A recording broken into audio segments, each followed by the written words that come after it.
Legend of Total War here, and today we've got a rating your one-man Doomstack submission. However, I think this video is going to be less about the one-man Doomstack and more about the Bane Spear. And the argument that I'm going to put forward in this video is that the Bane Spear is the best weapon in Total War Warhammer 3.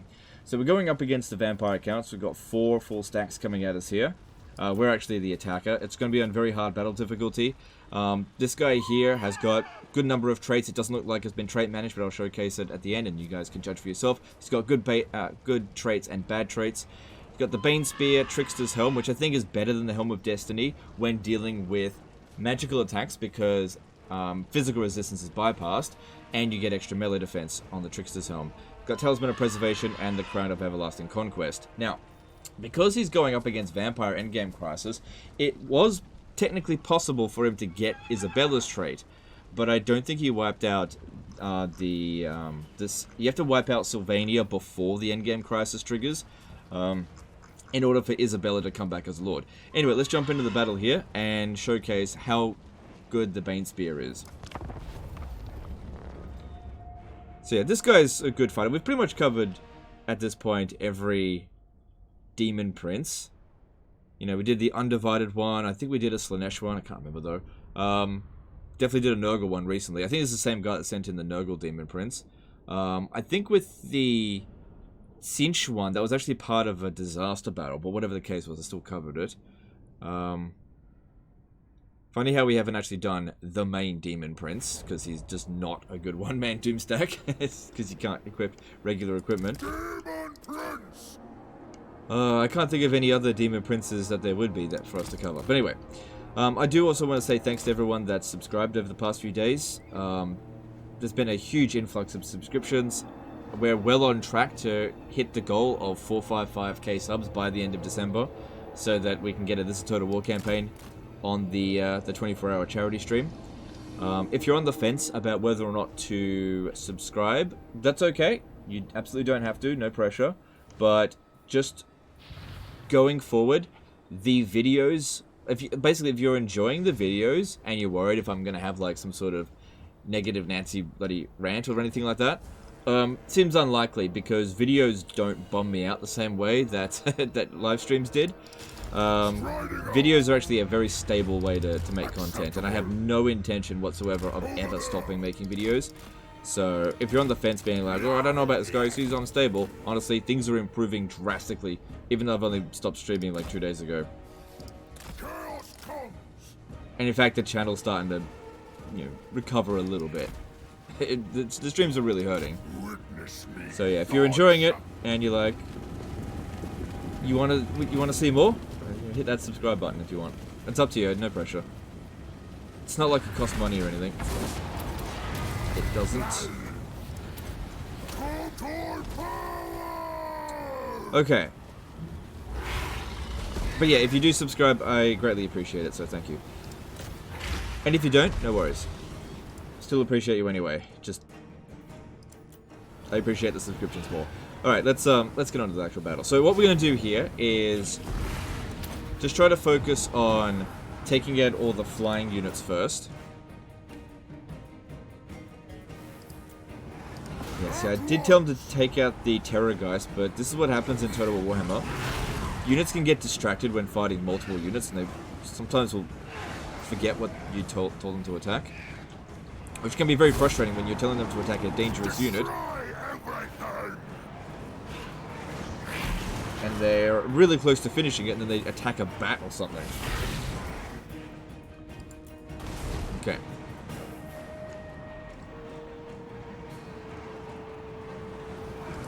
Now, if you're wondering about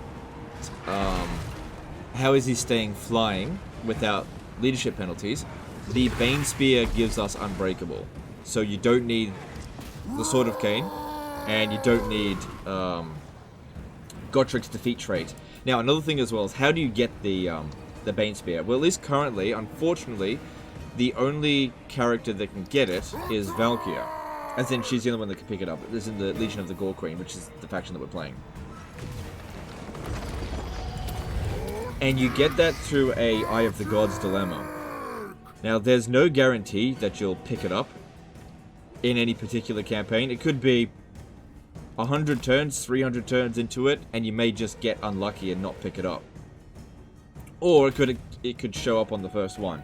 So it's a bit of luck of the draw with it. But that's how you get it. Now, the AI, I don't believe ever picks up the Bane Spear. So if you're thinking, what if you let AI Valkyria get it and then you steal it off her? I don't think it's possible to do that. Just like with the Blade of Slaanesh, AI Azazel never picks it up. Because it's a player, I think it's a player only mechanic. Fairly sure.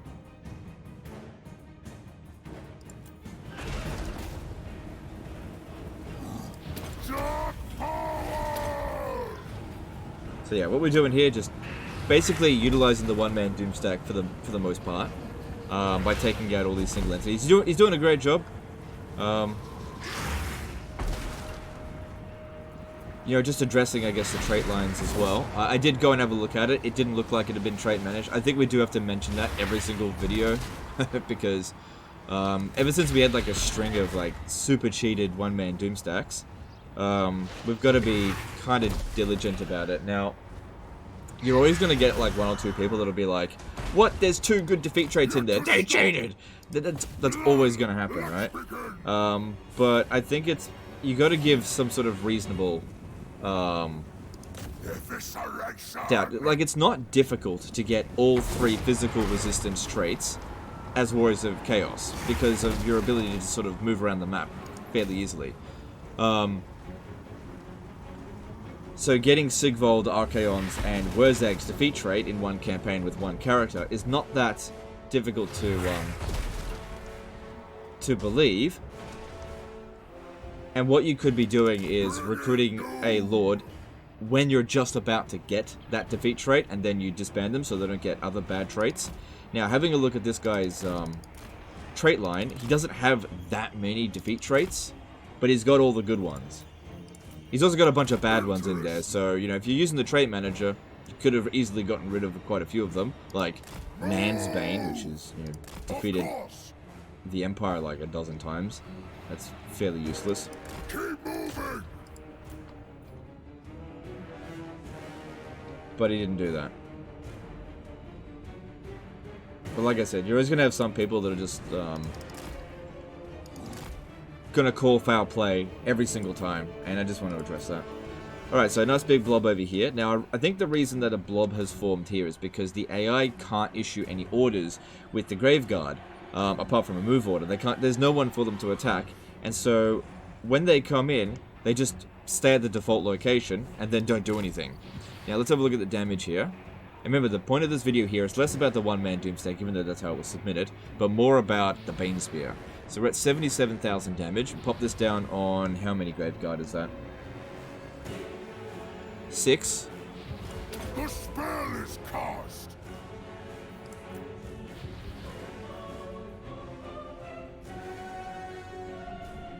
So that did 23,000 damage. Now we could land, and maybe they'll blob up a little bit more. Maybe, but it's no guarantee either. So yeah, just showcasing as well, it is on very hard battle difficulty. Not that it makes any difference in this scenario here, because the battle difficulty has no resistance to the Bane Spear. It really comes down to just melee. If we're not going into melee that much, then who cares? Now, as for Demon Princes of Khorne, there are 2 factions specifically in the game that can get them. So there's obviously Warriors of Chaos that are undivided, as well as Legion of the Gore-Queen. So that's Valkyria, Archaon, Kolek Sun-Eater, and Be'lakor. Actually, I'm not sure about Sigvald. I'm pretty sure he's purely Slaanesh, but I'm actually not 100% sure about that. Feel free to correct me if I'm wrong. And then there's Skarbrand. So there's essentially 5 factions that you can choose to get a Demon Prince of Khorne. Unless I'm wrong, feel free to correct me. And playing as Skarbrand, I would say that picking up a Demon Prince of Khorne is not worth it, because Skarbrand has access to Exalted Bloodthirsters, which I think are better than Demon Princes, at least for Khorne. Okay, we've got a whole bunch of units over there. That's fine. Just Within my power. pop it down there for now.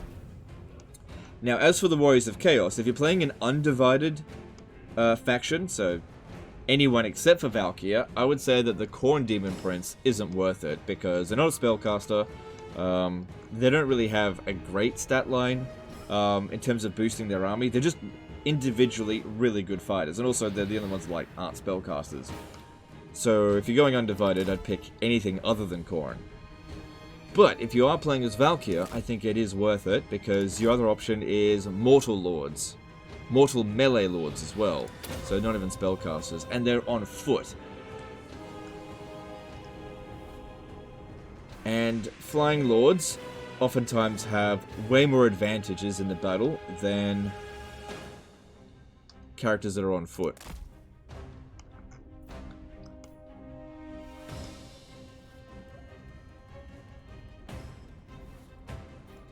Okay, nice big blob forming up over here. Several units, probably bigger than the first blob that we hit. Okay, so we've also got this ability here, Blade of Khorne, but I'm not going to do it in this battle, simply because I want to rack up as many personal kills with this character with the Bane Spear. So the Bane Spear pretty much wipes out half of a unit, just straight up. Now, if a unit crumbles away, we don't get those kills. Same thing as if I pop this down, he's not going to personally get the kills.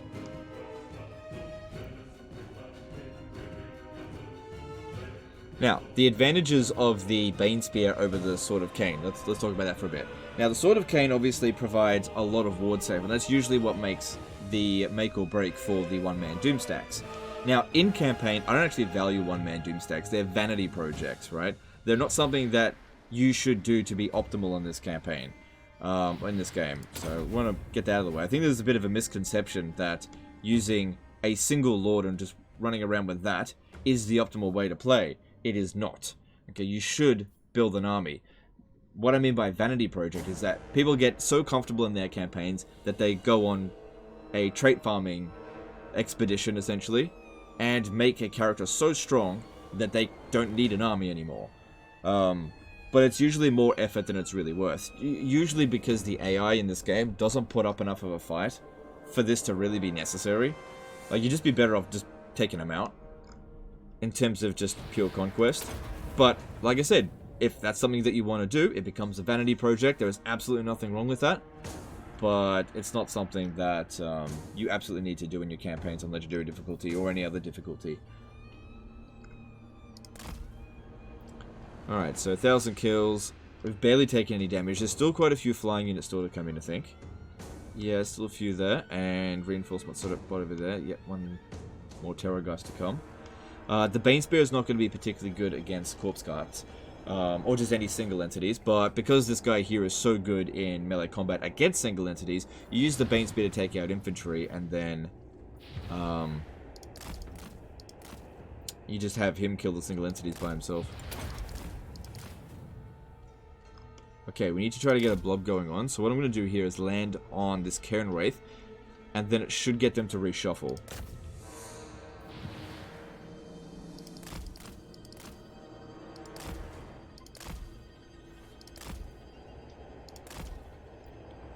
Or maybe not. I think the AI is basically gone brain dead. Okay, hang on. There's a whole bunch of units sitting over here not doing anything. We'll just go pop it. It's not that many. It's only 3. But yeah, comparing this to the Sword of Khaine, I'm going to get a few tangents here and there. Oh, wow, there's way more units than I thought. Okay, that's good. So the Sword of Khaine does have a special ability, you know, a vortex spell, but you need to be in melee to recharge it, whereas the Bane Spear doesn't need to be in melee to recharge. Also, the Sword of Khaine ability, I don't think does as much damage as the Bane Spear. Unless you get like a really, really nice blob and hit in there, the Sword of Khaine ability doesn't last that long.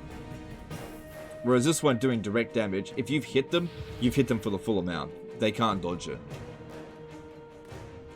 And of course, the big benefit is that the Bane Spear has no campaign drawbacks, which is what has always turned me off about the Sword of Khaine. Which, don't get me wrong, I think that the Sword of Khaine should have huge campaign drawbacks, because that's part of the lore with it.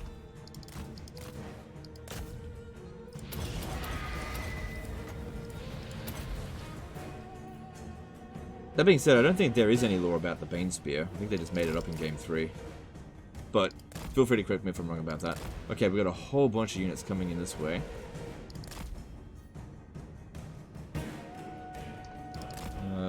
Looks like they're all just gonna blob up here. The AI doesn't know what to do. I think they're going for our last, like, known location.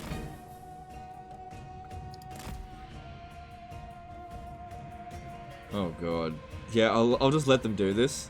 And yeah, by the way, this is on very hard battle difficulty. Oh god. Well, this will speed up the battle a lot. I think what the AI is doing is like, please just put me out of my fucking misery. Well, if you say so. Hang on, just wait for all of them to get here. I want to see how much damage we can do with just one cast of this.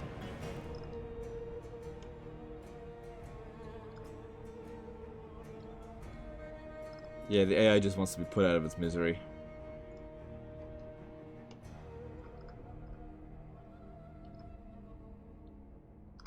So as soon as these four get in here, it'd be pretty funny if they move out of the way right now.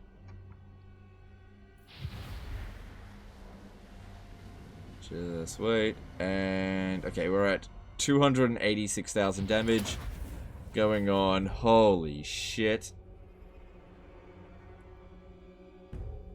We just did just under 100,000 damage with one go. I think the only other spell that I've ever managed to do about 100,000 damage with in one cast is Overcasted Flamestorm or the Wind of Death.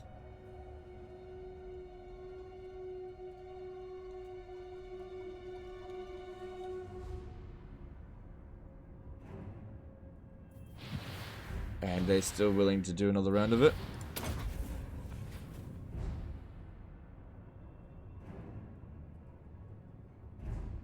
Nice. No, don't crumble. I want to get the kills.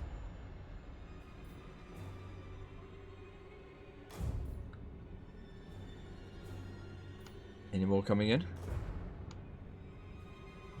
Not yet.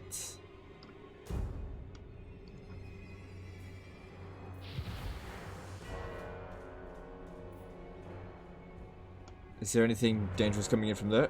Not really.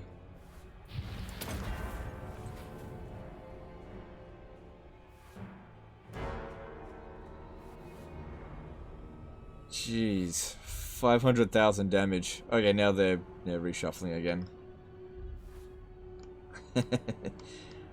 Okay, we've got some bats coming in. Okay, take them out. And Vargeists.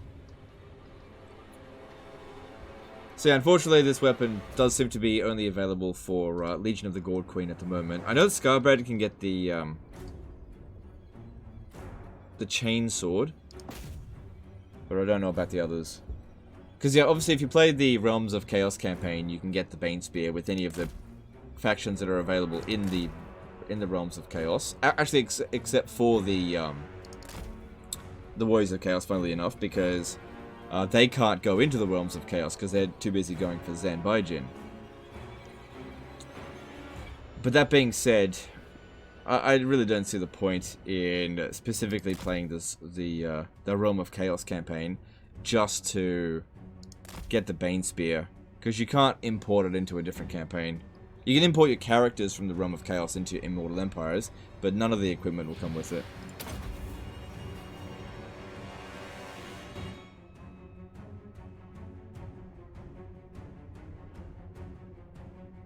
Now, I imagine this would be a little bit more tricky if you went up against something that had missile units, because they definitely will shoot at a Demon Prince, and they probably won't sit here blobbed up so much because, you know, they don't have any flying units left.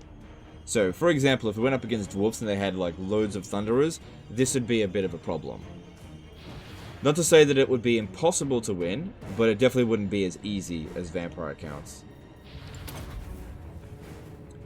Thing is, at the moment, Vampire Counts can actually be one of the most tricky enemies to defeat on the battlefield, depending on your army. You know, if you're mostly on the land, you've got mostly melee units, it can be incredibly frustrating to fight a vampire army, defeat it, only for half of their units to revive at bloody half strength. No, sorry, all of their units to revive at half strength, and then you having to fight them again over the end turn. Especially if they're the ones that made the attack. They bloody attack, lose, and then they withdraw and regenerate, and then they're at full strength by the time you fight them again. Super frustrating. That's why it's best to catch them on Force March, where they can't use that mechanic of reviving, raise the dead. Alright, all the enemy reinforcements have come in now. Now, what we could do is just keep focusing on the infantry until we get the army losses, which shouldn't be too far off because we're at full strength. So as far as the game is concerned... No. As far as the game is concerned, we are at 100% of our bounce power because we've used up none of our limited use abilities, and I haven't used up any Winds of Magic because I don't have any. And they have lost 4,200 troops, but they've got a lot of single entities that are worth a lot of bounce of power there. Which I'm sure counts for a fair bit. Yeah, you can see here that the corpse carts are actually regenerating faster than the Bane Spear can dish out damage. But if on the hypothetical that we get rid of all of their infantry and the single entities have not yet been army lost, it's actually a lot easier to take out single entities if there's no infantry around, because when a unit goes in for, like a single entity like this, goes in for a fight, and you tell it specifically, alright, go and fight this mortis engine, and there's a bunch of infantry around, what that unit can end up doing is try to make the attack on the mortis engine, but if it can't quite reach, it'll then just start either derping out and just constantly moving forward in like a stalled fashion, or it'll start turning around and attacking Crypt Ghouls and Graveguard, even though you've told it specifically to fight something else. Which is why if you're going to duel something, it's best to get the infantry out of the way first and duel it either amongst your own infantry or have no enemy infantry there. I'm sure many of you guys have experienced that. You know, you've got a single entity, you're fighting a bunch of infantry, then another enemy single entity comes in, you're like, okay, focus on that, and they just won't do it.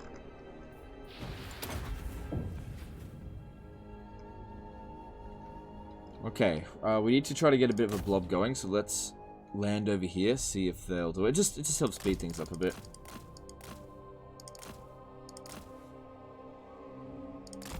Doesn't seem like they want to do that anymore. Well, we should have enough health regen left to land, and it shouldn't be a problem. Just think if there's anything specifically dangerous, like Blood Knights, anything that's anti-large. The thing is, these Graveguard here, they've got a lot of, they got magical attacks. Our ward save's at 36%. I didn't even look at this stuff here, right? Because it wasn't really that important in this battle. We've got 36% ward save. 26% of that is coming from items. 10% is coming from, like, a Gift of Chaos. There's the army losses there anyway. He's got 45% physical resistance. So 20% from being a demon. And then 25% from the defeat traits. And then the other stats don't matter. So not bad there. 728,000 damage at full strength. And the great thing about the Bane Spear is that if you have multiple demon princes, you're on the attack, you can teleport the item around wherever needed. But of course, if you're going through an end turn, only one character is going to have it. But yeah, there's nothing stopping multiple of these characters using it in any given turn, as long as you're the attacker. Now watch as all of these guys here basically revive, and this have been pretty much, not for nothing, but not for much.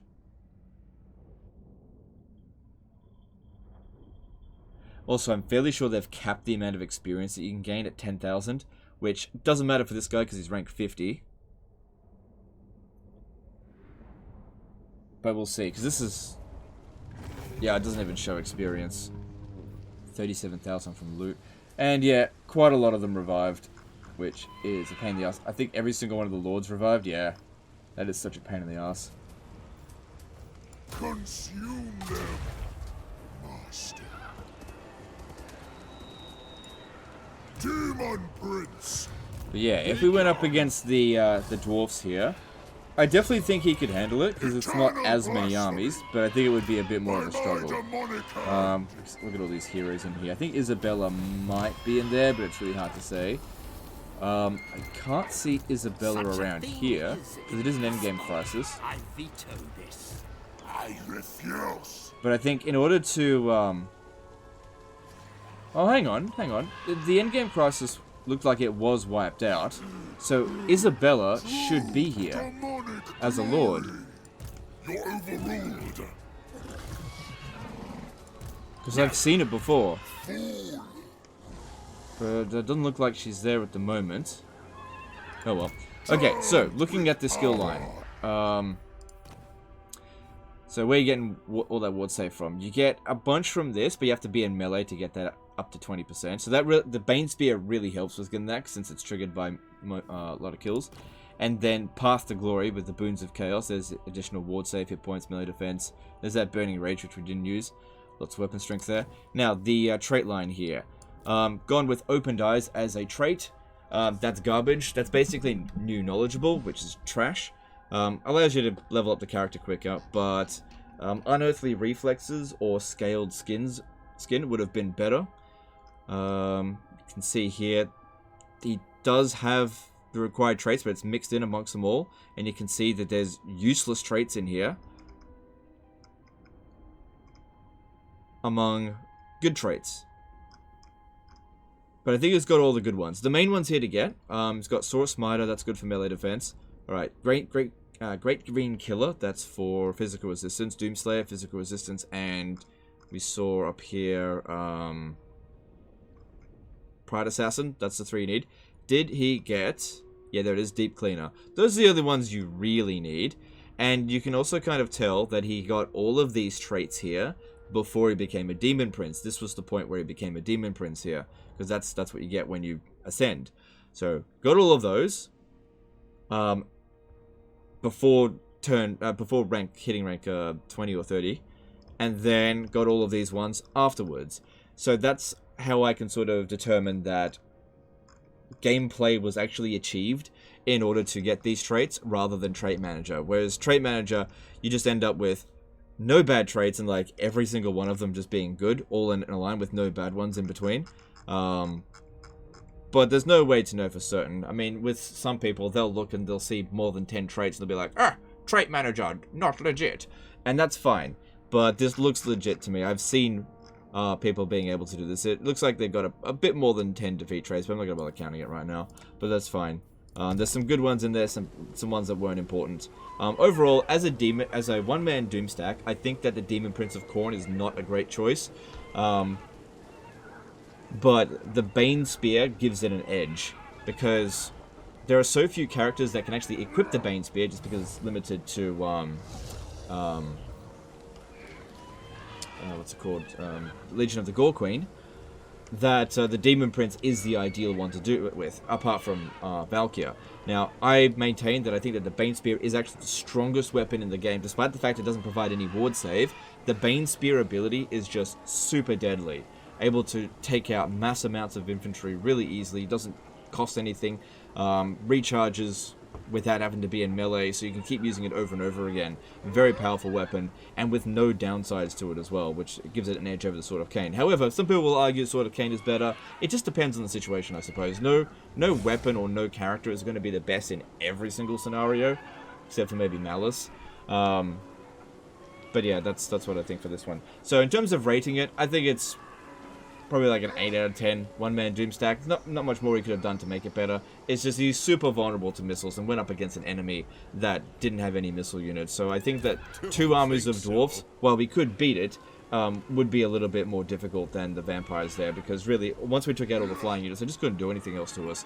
And there are definitely better one-man Doomstacks. However, equipped with the Bane Spear does give him an edge. Anyway, that's the end of this one. Appreciate you guys. Thanks for all the subs. Hope you've enjoyed it, hope you learned something, and we'll see you next time, fuckers. Bye.